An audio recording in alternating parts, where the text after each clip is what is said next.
Hi, welcome to Edward Box Guitar Tuition. So we're going to have a classic album inspection today.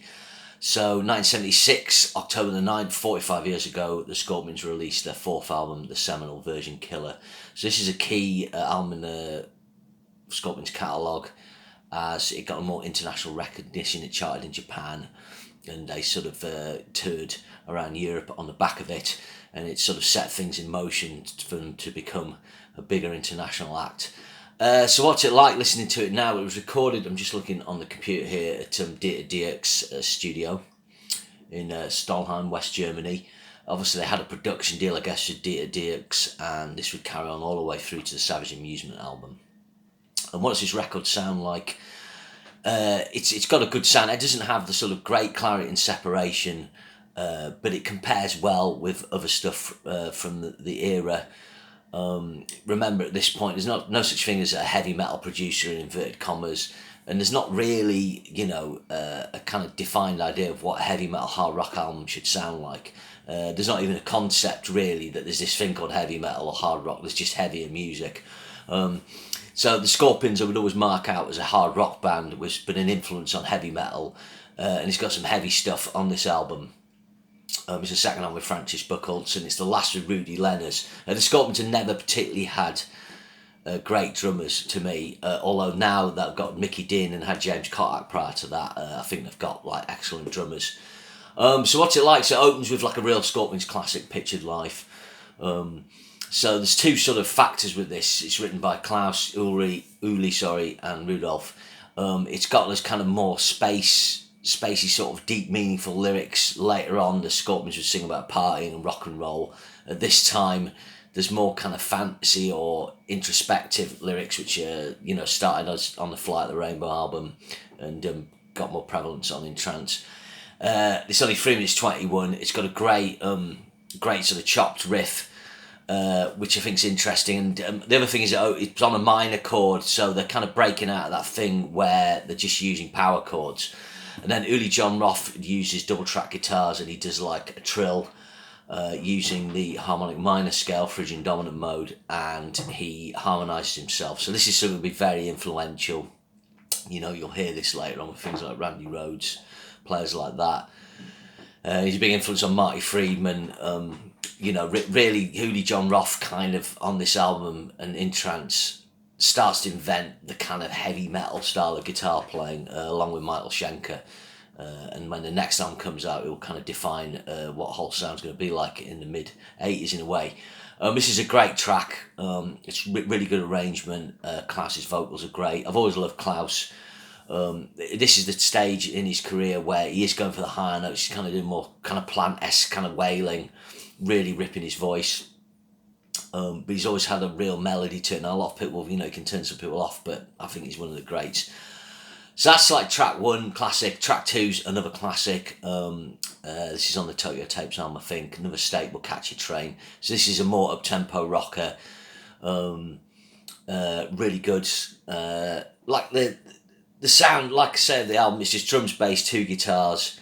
There's vocal harmonies, but generally just one harmonised backing vocal, probably Klaus harmonising himself.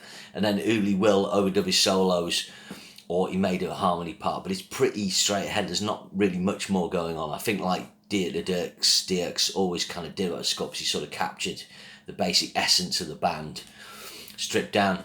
This is Klaus May, Rudy Schenker write this track. Obviously the beginning of a great partnership as well. And Uli does a phenomenal solo. This may be one of his all-time great solos. Absolutely brilliant. He kind of explores the Mixolydian mode in a scalar kind of fashion in this. I think Michael sort of beat him to the punch on Mother Mary the year before, but it's that great thing. There's things happening in rock guitar that haven't happened before, and Uli's a big part of that. Next track, In Your Park. This is a kind of slow, more epic track. Again, it's only 3:39. Great guitar line by Uli, really bringing out the power of his vibrato.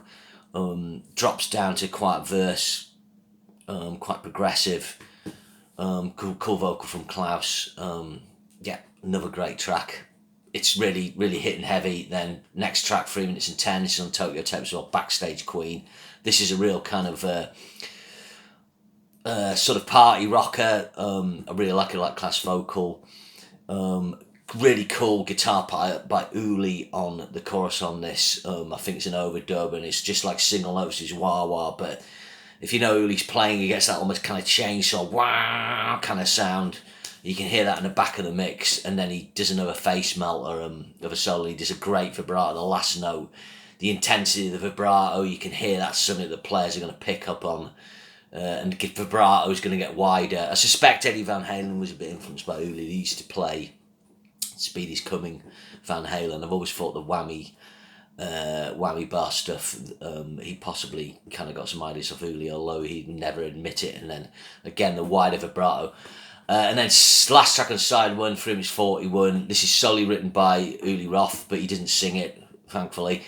It's a really ripping rocker, Virgin Killer title track, and it's another great track. But this is the track that caused problems for the band in a weird way. So Uli wrote the lyric, the meaning of the lyric Virgin Killer was times the Virgin Killer. You've got that innocence in you, and as you go through life, it's the passage of time suppresses that. It doesn't really come across in the lyric because it says he's a Virgin Killer. The record company pick up on this as the album title, and obviously this is back to front, but that's the cover I've got. My brother did have the other vinyl pressing of this, which has the really controversial sleeve of the young girl on the front and the glass cracking.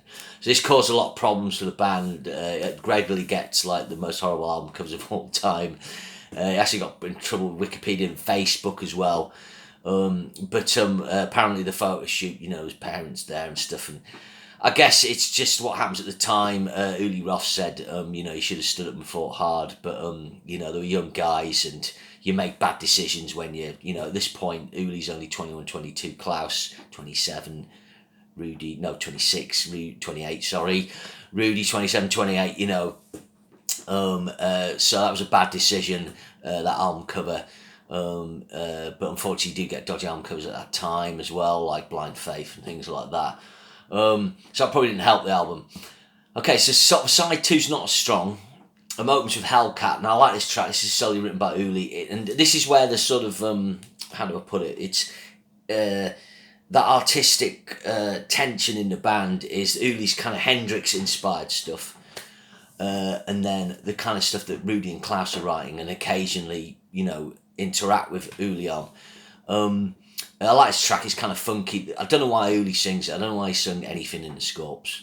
I think from Klaus's point of view, probably quite good live, because if Uli sung a track, it means Klaus could, play percussion, or maybe he went off stage and just got a break. I think later on, Klaus shredded his voice probably around this time, and then he had throat problems. On the Blackout album, he had to have operation, and his vocals came back great, but he never did some of the crazy screaming then that he did. But I do like this track. I don't think it's as strong, but it's kind of funky. It's cool. I don't dislike it. And then you got Crying Days. This is really good. Got a great sort of tritone riff. It's Klaus and Rudy, so Rudy's come up with that riff. Really cool chorus. Some people say, and Uli does a lovely kind of melodic line on that. 436 is one of the longer tracks on the album. So, this is a top deep cut of side two. Then the next track, again, we've got two Uli Roth tracks, Polar Nights. Now, I do like this track. Again, it's Hendrix inspired. You'll know it from the Tokyo Tapes album, but I don't think it's the best track because Uli sings it. But you got a cool kind of harmonised guitar line. He may even triple track it, those trills. It's again kind of like Hellcat. I do like it. It's sort of 6 out of 10 track. I just don't like it as much. And then it finishes off with, again, one of the ballads, and I think this it kind of starts the thing that the Scorpions will do is they will finish an album with a ballad. So this album finishes a ballad. Taken by Forsters, Love Drive does. Animal Magnetism doesn't. Then the Blackout does, Love Sting does, Savage Amusement does, and so on. But the difference with this track is not like Still Loving You or Holiday. It's kind of more spacey, sort of. Again, it's kind of tracking back to the Flight of the Rainbow. Maybe even Lonesome Crow. It's kind of a bit space rocky. Yellow Raven. Klaus is talking about like Fantastic Dreambird. Uli does a cool harmonised solo on this, and he does a diminished seven run, so guitarists will know what I mean there. And again, Randy Rhoads has copied that of Malmsteen, and he plays that as harmonised.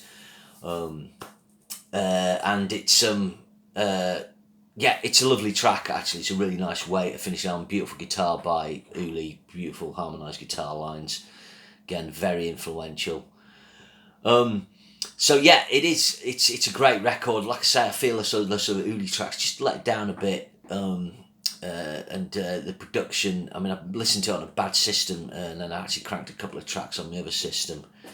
And I was like, yeah, actually the production sounded better. You know, when you listen to it on a better system, it's never been remastered properly, I don't think. But it's a key Scorps album. You know, it's hard to take a pick on these Uli albums. Some people will pick In Trance, some people will pick this, others will pick Taken by Force. I think this has always been my favourite of the Uli albums, but maybe I'm drawn more to In Trance now, or possibly Taken by Force kind of moves up the food chain as well. And then obviously these albums are kind of, with Flight of the Rainbow, are kind of signed off with Tokyo tapes in that era Uli leaves. And then Matthias joins and they go into this other sound. But it is an influential record, principally for its kind of style and Uli's guitar playing. It's a great hard rock, proto heavy metal record of 1976, along with Sad Wings of Destiny by Judas Priest and so forth. So, yeah, 45 years old today, Virgin Killer, Scorpions. Cheers, thanks for checking out. Remember, share and subscribe. Thanks.